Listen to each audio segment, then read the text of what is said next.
Hello and welcome back to my channel. It has been a little while, but here we are in the brand new studio and first video, very excited. So today's video, I'm going to be introducing my newest pattern, the Sabrina sweater, which is what I'm wearing right now. It is a knitwear pattern, but it's really good for spring and summer, especially if you make it in the French terries and the lightweight knits.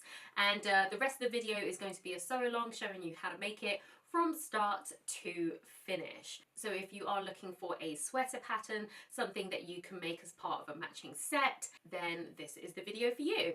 The Sabrina sweater pattern is now available on my Etsy shop, so I will leave the link below so that you can go and purchase and then follow along with the video. I'll tell you a little bit about this sweater and then we'll go ahead and start the sew along. So this Sabrina sweater is an oversized sweater. As you can see, it is pretty big and I am wearing the small right now. I made it so it's like super oversized, really nice and comfy, super casual. You can just kind of like pull it up in your sleeves and then you're just like ready to go. It is a raglan sweater, which means that the arms actually start from here and they cut across and then they go down towards the waist. And it's also a batwing, so that's why we've got these really nice big sleeves and they go to the cuff and it's just nice and oversized. So you got that really nice casual just like oversized relaxed look, which is exactly what I was looking for. Quite a relaxed neck as well, still a crew neck but not super high up on the neck. So I've made a few versions already, obviously for samples and stuff. I'm about to make one more version, but this one I've made in French terry. French terry, I would say, is probably the best fabric to use for this time of the year. It's lightweight, it doesn't make you feel really hot, but it is like also very cozy, and it's also going to work well all the way through to summer. It is one of those nice summer knits that you can wear pretty much on any day, and if you do feel cold then you can layer up with it. If you're going to be making this for winter, then you can definitely make it in a thicker knit or a thicker sweater material, maybe something that has fleece on the inside. Now I've actually made versions in both. The fleece version I made, you can put it together exactly the same way as this. It's just it's not as drapey as a French terry version will be, because it's not as thick as a sweater fleece. This pattern is beginner friendly. There are no zips or buttons or anything like that you need to put in, but you are going to be working with knit, so you can use a serger if you have one. The tutorial is mostly done on a domestic machine, but I also have a serger, so when I finish all of my seams, I finish them with a serger. If you don't have a serger or an overlocker, you can absolutely use a domestic machine. All you need to do is find a finishing stitch, so that would be a zigzag stitch. Some machines have an overcast stitch. Some of them have like really nice decorative stitches that are meant to be at the end of fabric, so then you can cut off the excess and it stops it from fraying. So check your machine to see if you have any of those settings, and if you do, then you should be fine. If you don't have any of those finishing settings, instead of finishing by stitch, you can actually use pinking shears, or you can also bind them. It's entirely up to you how you decide to finish your seams, but those are a few options that you can use if you don't have a serger.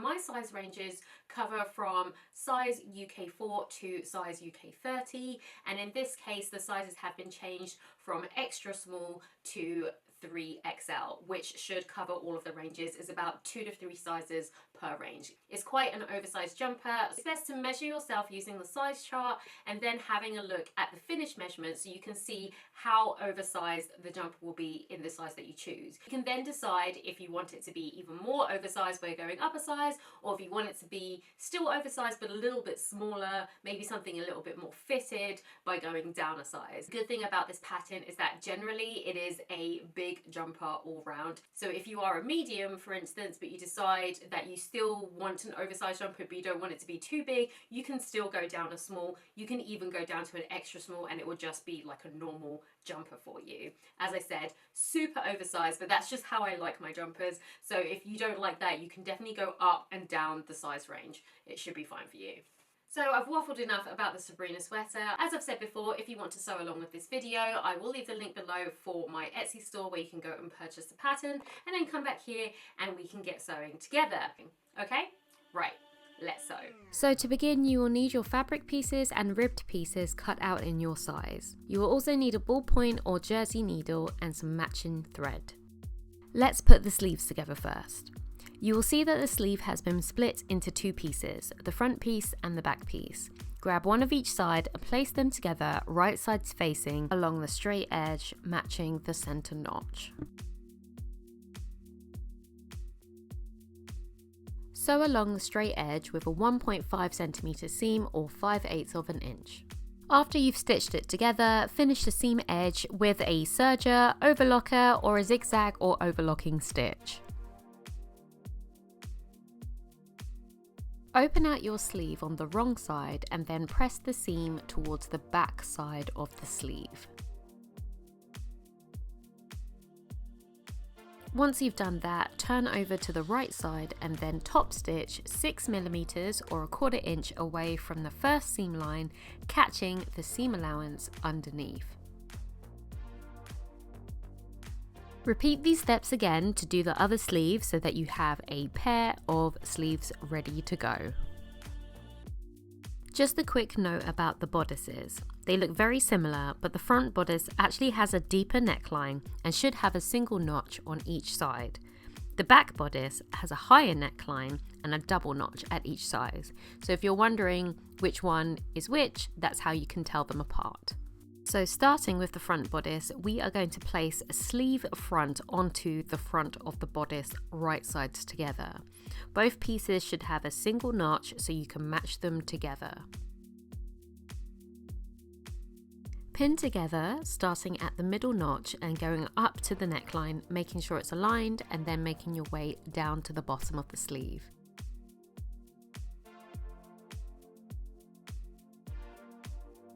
You may find after pinning that you have a little bit of excess at the bottom of the sleeve that looks something like this. Don't worry about it, it's absolutely fine. Sew the sleeve and the bodice together at 1.5 centimeters or 5/8 of an inch seam. Finish your seams in your preferred method and then press your seams towards the center of the bodice.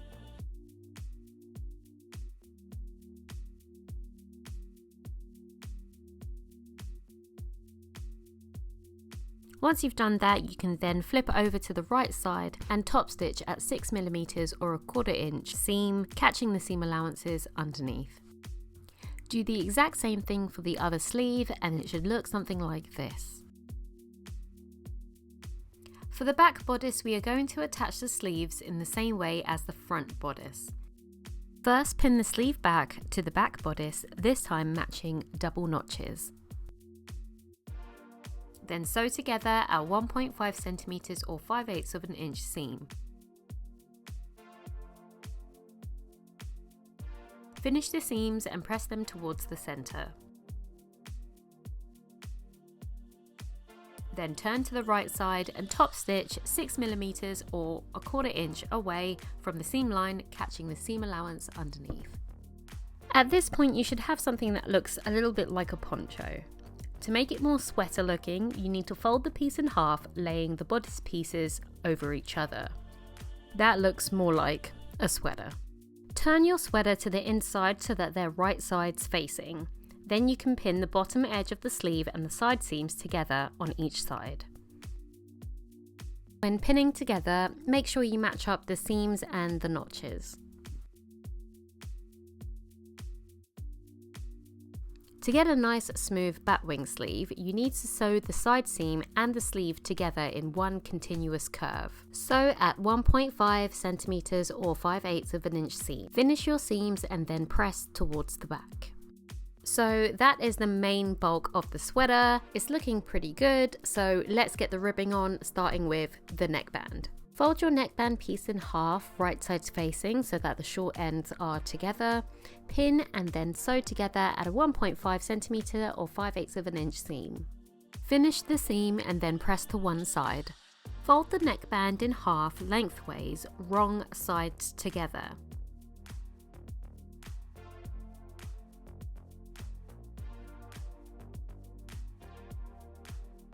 Pin or baste together, splitting the neckband into 4 quarters. This will help you evenly distribute the neckband around the neck hole. Place the neckband over the neck hole so that the open edge of the neckband lines up with the edge of the neckline, so the fold should be pointing downwards towards the bodice. Pin the seam of the neckband to the centre back of the neck opening first, and then match the other quarters to the side seams and the centre front. To make the neckband fit, you need to gently stretch as you are going around and use lots of pins to keep it in place.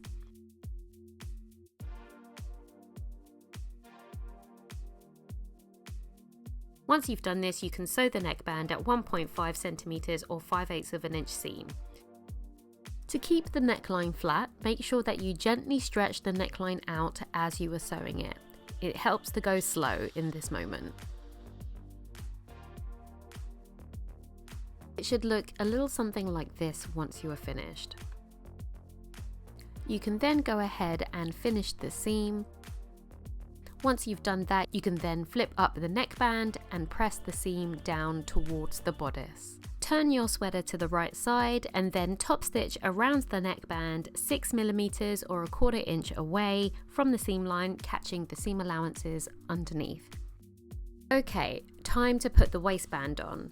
So very similar to the neckband, we are going to put our waistband pieces together right sides facing, pin them at the short edges and then sew both sides at 1.5 centimeters or 5/8 of an inch seam. Finish your edges and press them towards one side, and then just like the neckband, we are going to fold them in half lengthways, pinning the 4 quarters.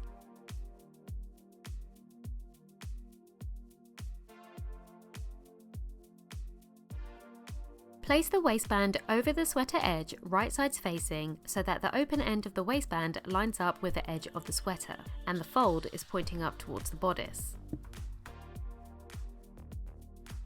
Pin the side seams together first, and then the front and back centers. Then go around the hem, gently stretching the waistband to ease into the hem.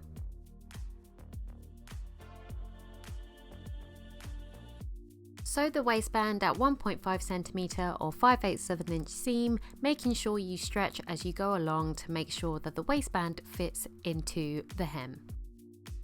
Finish your seams and then flip the waistband down and then press the seam allowance up towards the bodice. Turn to the right side and top stitch around the waistband 6mm or 1/4 inch away from the seam line, catching the seam allowances underneath. And it should look a little bit like this when you're done. So all that's left to do now is put the cuffs on the arms and then we're all finished. Just like the waistband and the neckband, it is pretty much the same process for the cuffs. This time, however, you will fold the cuffs along the longer side with the slight V shape. Make sure they're right sides together. Pin and then sew together at 1.5 centimeters or 5/8 of an inch, and then finish the seam and press to one side. Fold the cuff in half so that the seams are facing inside and pinned together. Instead of using quarters, you can just use halves this time. The sleeve hole is actually going to be a lot bigger than the cuff. You should be able to stretch the rib to fit, but if not, you may need to gather the sleeve edge just a little bit to make sure that it fits. You want to make sure that the seam on the cuff lines up with the side seam and the bottom of the sleeve seam. Place the cuff over the sleeve edge right sides facing so that the open end of the cuff and the sleeves line up with each other, and the fold is pointing towards the shoulder. Just like the neckband and the waistband, you are going to pin around the edge, stretching as you go along. Sew the cuff to the seam at 1.5 centimeters or 5/8 of an inch. Finish your seams and then flip the cuff down to the right side and press the seams towards the shoulder. Turn to the right side and then top stitch around the cuff 6mm or 1/4 inch away from the seam line, catching the seam allowances underneath. So this is what it should look like at the end. All that's left to do now is give it a final press and snip off any loose threads, and you are done. Well done, you've just made yourself a Sabrina sweater.